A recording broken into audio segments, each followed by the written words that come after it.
manusia-manusia sekarang mengaku dia pandai, dia bisa bicara dengan Allah, dia bisa bertemu dengan Rasulullah. Kita harus berhati-hati. Biarkan mereka bicara seperti itu. Nanti akan menerima balasannya sendiri. Tapi yakinlah, kalau kita merasakan rindu kepada Rasulullah,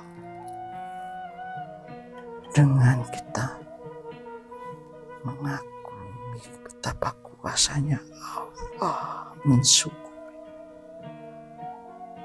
sudah tidak ada tandingannya.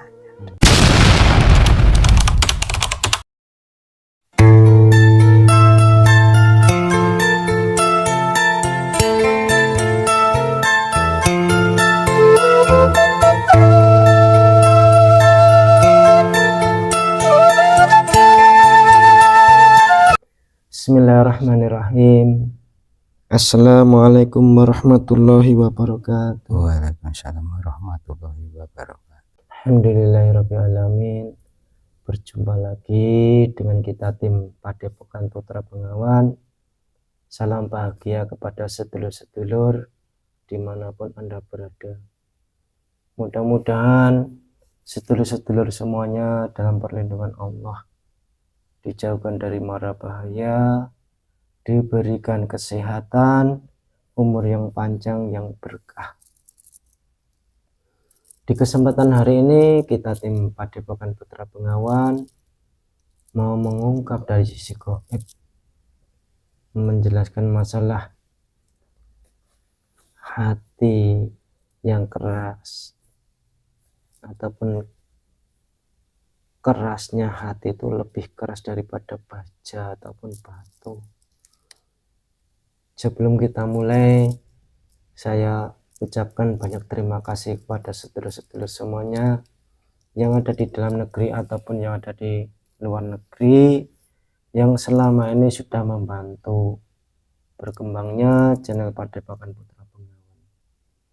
Mudah-mudahan kebaikan-kebaikan sedulur semuanya dibalas oleh Allah beribu-ribu kali lipat kebaikan, dibukakan pintu-pintu rezeki yang halal yang barokah, dan digampangkan berbagai macam urusan. Untuk menyingkat waktu, monggo sedulur kita mulai proses mediumisasinya. Di kesempatan hari ini kita ditemani sesepuh kita di Padepokan Putra Bengawan. Beliau adalah Bapak Widodo. Assalamualaikum. Waalaikumsalam warahmatullahi wabarakatuh. Sehat ya Pak? Alhamdulillah. Monggo sedulur kita mulai proses mediumisasinya. Mohon doanya, mudah-mudahan nanti bisa berjalan dengan lancar, tidak ada halangan sedikit apa. Monggo Pak, kita mulai proses. Bismillahirrahmanirrahim. Dibersihkan semuanya. Saya mohon Allah, Hausallah, dibantu itu kemudian astagfirullah dan semuanya. Proses mediumisasi tidak berakhir pada jasa Allah, Hausallah. Bismillahirrahmanirrahim. Assalamualaikum. Dengan izin saya mau dihadirkan sesuatu yang bisa menjabarkan, menjelaskan kerasnya hati lebih keras daripada batu. Sallallahu alaihi wasallam.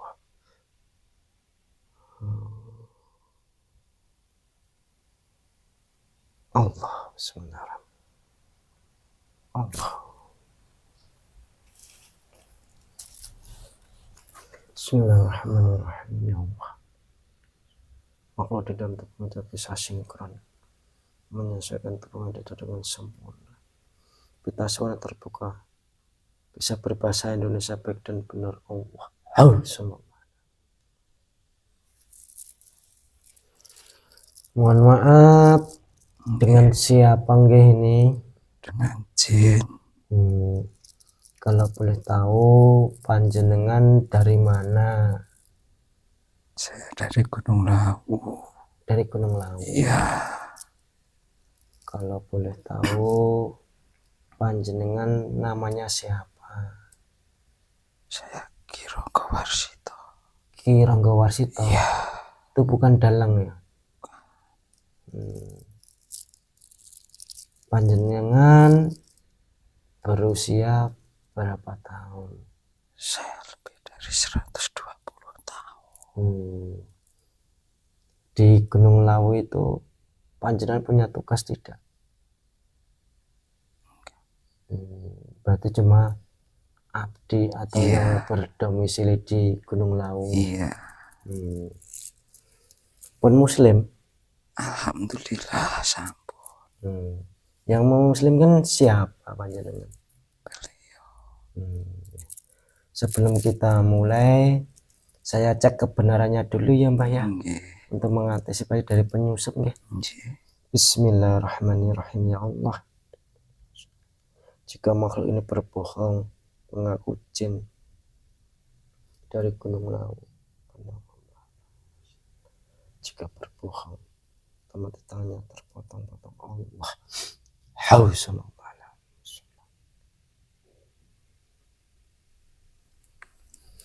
Nggih, ngapunten Mbah. Assalamualaikum warahmatullahi wabarakatuh. Waalaikumsalam warahmatullahi. Sebelumnya kita ngobrol-ngobrol, saya sugih hidangan dulu Mbah. Bismillahirrahmanirrahim. Ya Allah, saya mohon dihadirkan makanan minum bestara sesuai dengan selera Mbah. Sallallahu Allah. Monggo Mbah, dinikmati hidangannya. Terima kasih. Saya juga tak rokokan Mbah. Silakan. Sambil menikmati hidangan, ngobrol-ngobrol ya Mbah ya. Iya. Ini Mbah, mohon maaf saya ganggu. Panjenengan saya undang ke sini. Saya itu mau bertanya Mbah. Pernah ada ungkapan-ungkapan itu kok kerasnya hati itu lebih keras daripada kerasnya batu ataupun baja. Itu maksudnya gimana Mbah? Iya. Ya. Saya cerita yang saya ketahui aja ya. Nggih Mbah. Sebatas yang saya tahu. Nggih. Karena orang-orang yang berhati keras itu karena pendidikannya,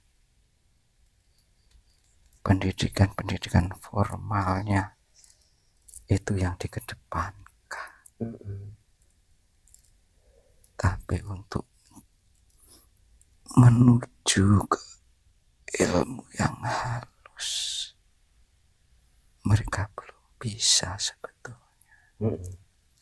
Karena masih ditutupi dengan keangkuhan mereka.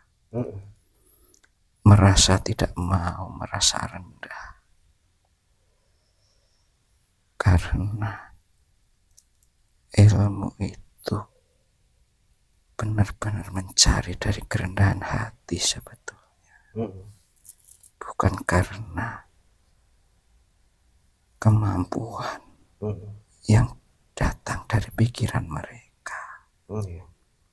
Karena ilmu itu datang karena rohani kita itu sudah bersih sebetulnya. Ya, banyak orang sekarang merasa pandai, merasa pinter dengan apa yang mereka pelajari. Tapi bukan itu. Kita harus coba mengosongkan diri, pikiran kita tentang keinginan-keinginan duniawi. Kita harus mempelajarinya dulu. Jangan terburu-buru mengisi tempat yang sudah penuh kotoran. Bersihkan dulu kotoran-kotoran itu biar nampak kalau itu ada sebuah wadah untuk sebuah ilmu. Berarti maksud kerasnya hati itu berarti tidak bisa dimasuki cahaya ilahi itu ya Mbah. Sulit, karena itu nanti datangnya hanya kesombongan yang didapat, bukan kerendahan hati, tapi hanya kesombongan diri mereka. Hati-hati dengan pengertian itu. Kita harus belajar membersihkan hati kita.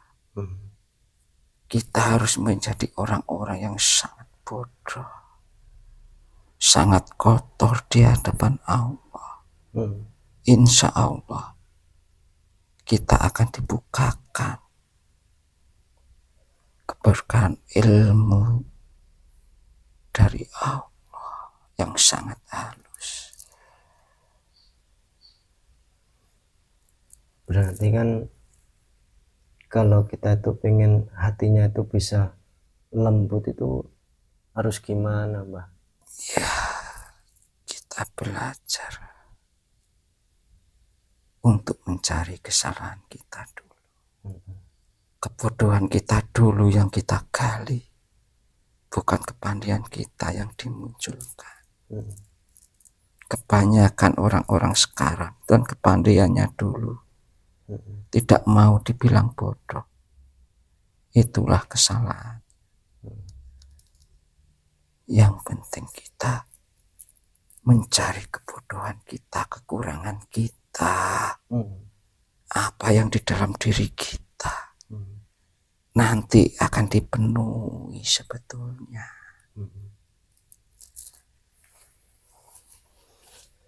Dengan kerasnya hati itu nanti akan berdampak negatif yang gimana Mbah? Ya, dengan kita kerasnya hati, kemauan kita, nanti akan banyak penyusup-penyusup dari iblis yang semakin menguatkan kesombongan kita, keangkuhan kita. Makanya ya, kita harus berhati-hati. Kita belajar ilmu itu tidak mudah. Kalau ilmu kesaktian itu justru mudah, tapi ilmu kesabaran itulah yang susah. Selain dari merendahkan diri, mengakui kebodohan kita itu untuk melembutkan hati kita itu ada metode atau cara yang lain enggak Mbah selain itu? Ya ada. Apa yang diberikan guru kita, ya kita pelajari, betul-betul kita rasakan. Jangan hanya dilihat, betul-betul dimasukkan ke dalam hati. Kita harus membedakan setelah mendapatkan dari guru dengan apa yang kita dapat dari pengalaman kita. Itu jauh berbeda. Kita harus membedakan kehalusan, kenikmatan. Kita harus merasakan betul di dalam hati ini. Tidak mudah kita itu sampai ke tingkat ikhlas. Sabar aja belum bisa sebetulnya. Jangan merasa kita itu sudah ikhlas. Itu sangat jauh, masih jauh bagi kita. Berarti kan semua itu harus dipraktekkan ya Mbah, tidak hanya cukup hanya berbicara, memberikan petuah-petuah, tapi harus ada praktek kan Mbah itu. Benar sekali. Karena amal-amal ya itu kan sebetulnya dipraktekkan. Semua kan mempraktekkan. Tapi ya merasakan apa yang di dalam yang sudah diberikan itu kita harus pelajari betul. Jangan merasa kita sudah melakukan, itu sudah cukup. Tapi dalamnya belum nyampe. Itu mohon maaf Mbah, Iya. saya itu yang menyinggung dari waktu saya ngaji di musola itu kan, dengan kita mengingat Allah itu kan hati juga akan menjadi tenang. Iya. Berarti selain dari syariat untuk merendahkan diri ataupun tidak sombong, itu kan juga ada metode dengan berzikir atau ingat kepada Allah itu ya Mbak. Iya. Dimanapun tempatnya, Den. Sekali kita ingat dengan Allah, dengan kekuasaannya, kita akan merasakan tenang. Itu di mana tempatnya? Kan saya juga pernah dengar Mbak, dikir ingat kepada Allah itu katanya juga ada caranya. Iya. Kalau menurut Panjen itu cara berzikir itu gimana Mbak? Ya bersikir. Hati kita itu selalu ingat dengan Allah. Itu ada, ingat itu ada metode gimana Mbak? Kita itu merasakan dosa-dosa kita dulu. Kalau kita sudah merasakan betapa kotornya kita,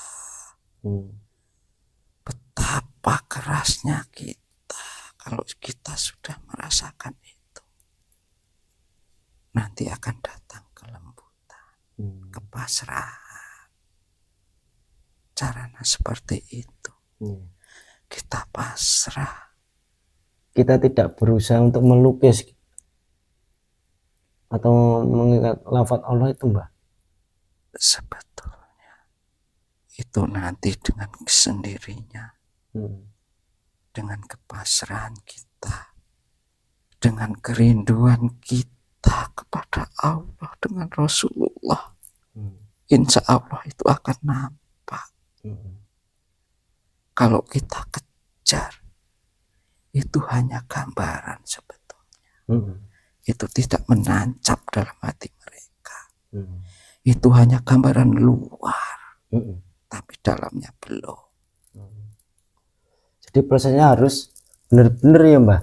Ya kita harus betul-betul, kita harus menghidupkan rasa rindu kita kepada Allah.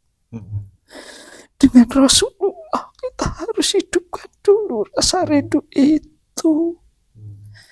Kalau kita tidak mempunyai rasa rindu, tidak akan sampai. Karena hanya kerinduan kita yang mengobati hati kita sebetulnya. Bukan karena kemampuan kita lamanya kita bersikir, enggak. Kalau orang bisa melepas rindu, walaupun itu sedetik, kita bisa merasakan itu sudah lega sebetulnya.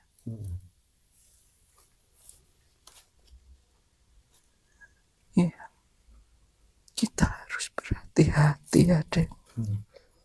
Karena sudah banyak manusia-manusia sekarang mengaku dia pandai, dia bisa bicara dengan Allah, dia bisa bertemu dengan Rasulullah. Kita harus berhati-hati. Biarkan mereka bicara seperti itu. Nanti akan menerima balasannya sendiri. Tapi yakinlah, kalau kita merasakan rindu kepada Rasulullah, dengan kita mengagumi betapa kuasanya Allah, mensyukuri sudah tidak ada tandingannya. Tapi kan terkadang juga ada Mbah, kelihatannya itu dikir juga perilakunya agak sopan santun, tetapi kenapa ya juga terkadang dia tuh ya juga keras, Ya, juga ibaratnya terkadang ya suka menjelek-jelekan orang. Itu gimana itu Mbah? makanya di ajaran beliau kita memegang tasbih, kita berputar dengan pelan, santai. Itulah yang diajarkan. Jangan terburu-buru. Itu nanti akan nafsu. Makanya itu metode yang halus. Kita harus betul-betul halus untuk mencapai itu.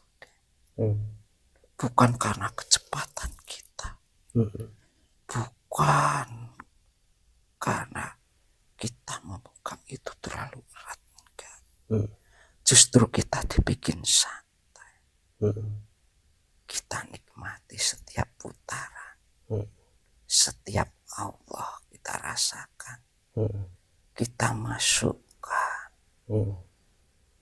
melalui pori-pori kita yang halus. Dan insya Allah kita akan merasakan betapa nikmatnya zikir, betapa nikmatnya kita melepas rindu dengan kekasih kita. Itu nanti kalau seperti itu otomatis hatinya akan menjadi lembut ya Mbah, kalau bisa praktek seperti itu. Insya Allah, Dan. Karena kita merasakan yang sangat halus, sangat halus. Itu semakin menancap. Tapi ya kita harus berhati-hati. Karena kehalusan itu ada sedikit rasa kasar. Itulah penyusup, Dan. Kita harus bisa membedakan. Semakin pikiran kita terlena akan apa yang kita lakukan, kita akan terbawa oleh bisik-bisikan iblis. Itu bukan karena hati kita, karena pikiran kita.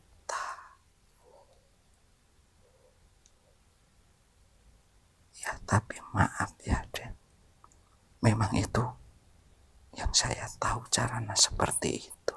Untuk melunakkan hati itu tadi. Iya. Ya, Sekeras apapun hati, sekeras apapun yang ada di dunia ini, sebetulnya bisa terkikis hanya karena air, Den. Benar. Semua itu akan hancur. berarti kan harus istiqomah tuh Mbah. Iya, kita merasakan kesejukan. Kita harus merasakan betul kesejukan. Di saat kita beribadah itu kita harus merasakan datangnya kesejukan itu. Kesejukan itu bukan karena angin di luar, Den. Tapi angin yang di dalam ini keluar. Bukan angin yang masuk sebetulnya. Tapi hati kita itu sudah mengeluarkan seperti embun, Den. Menyebar. Bukan hawa yang masuk dari luar. Kalau menurut pandangan panjenengan itu, sejuk di dalam itu sebenarnya itu energi apa itu Mbah? Insya Allah, Den. Itulah kesejukan dari doa-doa Rasulullah yang ditujukan untuk umatnya, biar merasakan kesejukan. Itu yang meminta Rasulullah semua, Den. merasakan itu ya dari Rasulullah deh. Karena yang menyambungkan nur ilah itu kan. Iya, Rasulullah juga punya pewaris-pewaris yang harus kita ikuti deh. Kita harus berhati-hati mengikuti perjalanan beliau, karena beliau itu orangnya sangat halus. Beliau itu sangat halus menerima apapun, karena beliau merasa juga orang yang lemah. Kita diajarkan untuk menjadi yang lemah, tapi kuat dalam hati kita, kuat di dalam keyakinan ya Mbak. Iya, ya menjalani apa yang terjadi. Kita harus lemah, jangan merasa kuat. Karena apa? Kita merasa lemah di hadapan Allah, pasti akan datang suatu kekuatan dari Allah. Tapi kalau kita merasakan kuat menjalani kehidupan ini karena kepandaian kita, itu akan hancur. Nanti malah kebinasaan ya Mbah yang iya benar. Kita tidak akan pernah sampai ke Allah sebetulnya kalau kita masih menggunakan keegoan kita. Kan kalau kita renungkan kan semua apapun itu kan atas kehendak Allah ya Mbah. Iya. Kita bisa beribadah, bisa begini, bisa begitu, semua atas pertolongan Allah, diberikan kekuatan oleh Allah ya Mbah. Iya. Makanya kita jangan terburu-buru. Biarlah apa yang kita dapat itu kita rasakan betul. Nanti kalau sudah waktunya pasti akan nyampe ke tahap-tahap selanjutnya. Yakin dalam hati kita. Iya Mbah. Terima kasih Mbah atas petuah-petuahnya. Mudah-mudahan bisa bermanfaat khususnya untuk diri saya pribadi ya Mbah. Iya. Umumnya kepada saudara-saudara yang lain. Ya mohon maaf ya Mbah bila tanggapan saya kurang berkenan atau menyinggung panjenengan, ya saya minta maaf yang sebesar-besarnya Mbah. Ya saya dan yang minta maaf. Karena saya juga orang bodoh deh. Tapi alhamdulillah sampean sampun sudah berkenan memanggil saya. Panjenengan monggo undur diri, lanjutkan tugasnya lagi. Iya. Dan mudah-mudahan besok-besok kalau diundang ke sini tidak keberatan Mbah. Iya. Assalamualaikum. Waalaikumsalam warahmatullahi wabarakatuh. Bismillahirrahmanirrahim. Keluar dengan halus Allah. Ya Allah. Sekian pemirsa pembahasan kita dengan sesosok tadi, bahwa kerasnya hati itu lebih keras daripada batu dan baja, ternyata masih bisa dilunakkan dengan kita merendahkan diri, mengakui tidak mempunyai kekuatan apa-apa, dan selalu ingat kepada Allah. Insya Allah hati kita akan menjadi lembut. Dan saya mohon maaf sedulur semuanya, saya tekankan jangan 100% percaya apa yang dikatakan sesosok gaib ini tadi. Ambil saja sisi positifnya, mudah-mudahan bisa menambah wawasan pengetahuan, dan lebih-lebihnya semakin iman dan takwa kepada Allah. Kami tim Padepokan Putra Bengawan mohon undur diri. Jika ada kekurangan kesalahan, mohon maaf yang sebesar-besarnya. Bila taufiq wal hidayah, Assalamualaikum warahmatullahi wabarakatuh. Waalaikumsalam.